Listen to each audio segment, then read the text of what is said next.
নমস্কার। এখন আমি আজকে যে কবির কবিতা পড়ব, প্রথমে তার একটু পরিচিতি দিয়ে নেব, তারপর তার দুটো কবিতা আমি পাঠ পড়ব। আজকের কবির নাম রাজলক্ষ্মী দেবী। তার জীবনকাল 1927 থেকে 2005। তার সংক্ষিপ্ত পরিচয় যা আমি পেয়েছি সূত্রসহ উল্লেখ করব। জন্মস্থান ময়মনসিংহ, পূর্ব বাংলা, মানে এখন যেটা বাংলাদেশ। সেখানেই কেটেছে তাঁর বাল্য কৈশোর। পড়েছেন বিদ্যাময়ী স্কুলে। পাঠ্যাবস্থায় মাঝখানে হঠাৎ 2 বছর ক্লাস 8 ও 9 কলকাতার বেলতলা স্কুলে পড়ে আবার ফিরে যান ময়মনসিংহে। 2 বছর মাঝখানে 8-9 এই 2 বছর তিনি কলকাতার বেলতলা স্কুলে পড়েছিলেন। পরে আবার তিনি ময়মনসিংহে ফিরে যান। বেলতলা স্কুলে থাকার সময় খাতা ভরে কবিতা লিখতেন আর সহপাঠিনী মহাশ্বেতা ঘটকের সঙ্গে হাতে লেখা পত্রিকা বার করতেন। বিএ পড়ার সময় তার কবিতা কবিতা পত্রিকায় ও দেশে প্রকাশিত হয়। বিয়ের পর প্রাইভেটে MA পাশ করেন। বিয়ের পর থেকেই প্রবাসী, অধ্যাপনা করতেন পুনেতে। 4টি ছেলে মেয়ে, 3টিরই মৃত্যুশোক তাকে বহন করতে হয়েছিল। 4টি ছেলে মেয়ের মধ্যে 3টি সন্তান তার মারা গিয়েছিল তার জীবৎকালীন অবস্থায়। তাকে সহ্য করতে হয়েছিল সে বিচ্ছেদ বেদনা। 1957 সালে বেরোয় প্রথম কবিতার বই হেমন্তের দিন। কবিতার অন্য বই আর যে বই আছে, ভাবো ভাবো, কদমের ফুল, রক্ত অলক্তক, আয়না নির্ভীত অংশীদার, জল ফেলে জল, কাল সমুদ্রে ভাসছি বোতল এবং নির্বাচিত কবিতা। এখন এই ক্ষেত্রে লক্ষণীয় যেটা,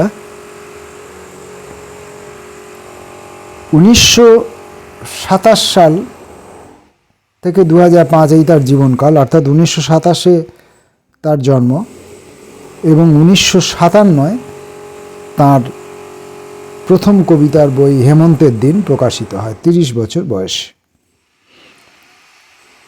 কবির এই পরিচিতিটুকু আমি মনীন্দ্রগুপ্ত সম্পাদিত আবহমান বাংলা খণ্ডের 3য় পর্ব থেকে বললাম। এখানে মনীন্দ্রগুপ্ত এবং এর যে প্রকাশক অনপেক্ষ, এই উভয়ের প্রতি আমি আমার কৃতজ্ঞতা জ্ঞাপন করলাম। এবার রাজলক্ষ্মী দেবীর প্রথম যে কবিতাটি পড়ব সেটি হলো লোকটা। লোকটাকে হিতৈষী বন্ধুরা বলে মরে যাও, বছর কয়েক ঢের ভোজবাজি হলো, বুড়ো হাড়ে ভেলকি নেই আর। ফ্যাল ফ্যাল তাকিয়ে লোকটা গড়রাজি, এখনো শনিতে টিম টিম বাজনা বাজে, ছায়ার উদ্যানে আজও ফুল, সূর্যের রক্তাক্ত পাখা ঢেকে দেয় হিমালয় তুষার পর্বত। লোকটাকে বিশ্বস্ত বন্ধুরা বলে মরে গেছো, আশ্চর্য প্রক্রিয়া না হয় নিঃশ্বাসে আছে, তাই বলে রূপ রস গন্ধের সন্ধান পাবে নাকি? শেষবার খাবি খেও বিশুদ্ধ বাতাসে। লোকটা তাই শুনে তার নাসারন্ধ্র মাংসপেশি, অক্ষির পটল, দন্তপাতি সহসা বিস্তীর্ণ করল, হয়ে গেল পর্বত প্রমাণ।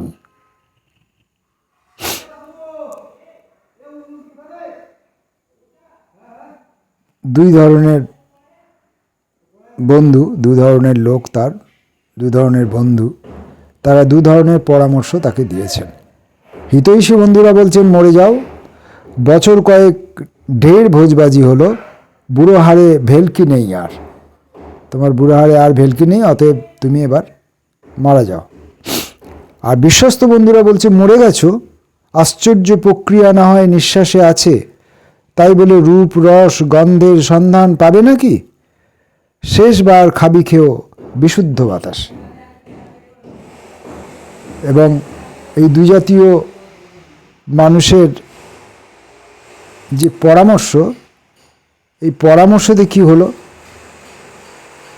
না, প্রথম পরামর্শে অর্থাৎ যখন তাকে মরে যেতে বলা হচ্ছিল, তখন তিনি বলছেন ফ্যাল ফ্যাল ফ্যাল ফ্যাল তাকিয়ে লোকটা গড়রাজি, মরতে রাজি নয়। এখনও শনিতে টিম টিম বাজনা বাজে, ছায়ার উদ্যানে আজও ফুল, সূর্যের রক্তাক্ত পাখা ঢেকে দেয় হিমালয়, তুষার পর্বত, পাহাড়, তুষার পাহাড়। প্রথম বন্ধুদের যে পরামর্শ তার প্রতিক্রিয়া এটি, এবং দ্বিতীয় বন্ধুদের পরামর্শে তার প্রতিক্রিয়া হচ্ছে লোকটা তাই শুনে তার নাসারন্ধ্র, মাংসপেশি, অক্ষির পটল, দন্তপাতি সহসা বিস্তীর্ণ করল, হয়ে গেল পর্বত প্রমাণ।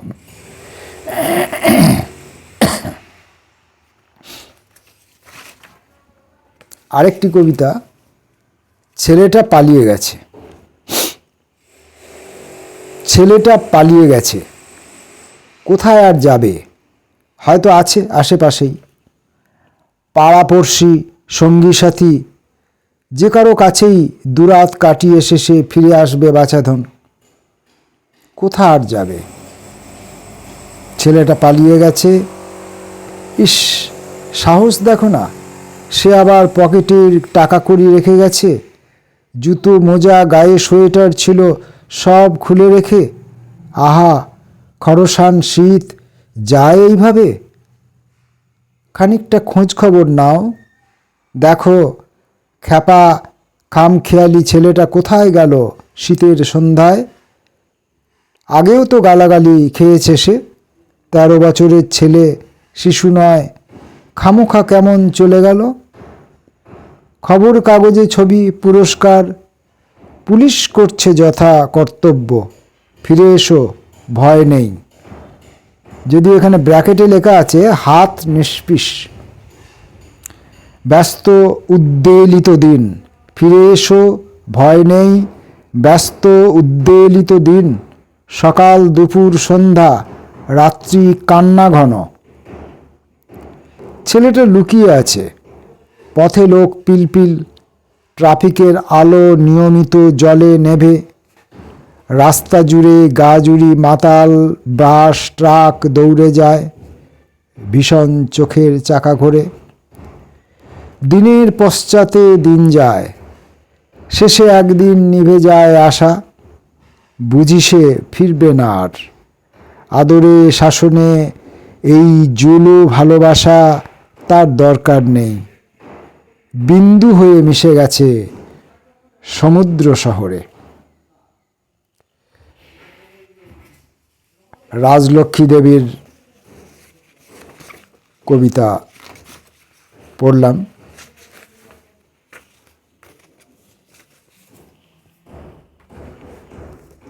এইসব কবিতাগুলি আমি যখন পড়ছি, বিশেষত আমি যখন পড়ছি, আমার উদ্দেশ্য হচ্ছে যে আমাদের পূর্ববর্তীরা যারা লিখে গেছেন, আর আজকে আমি এবং আমার বন্ধুবান্ধব আমরা যারা লিখছি, এই লেখার মধ্যে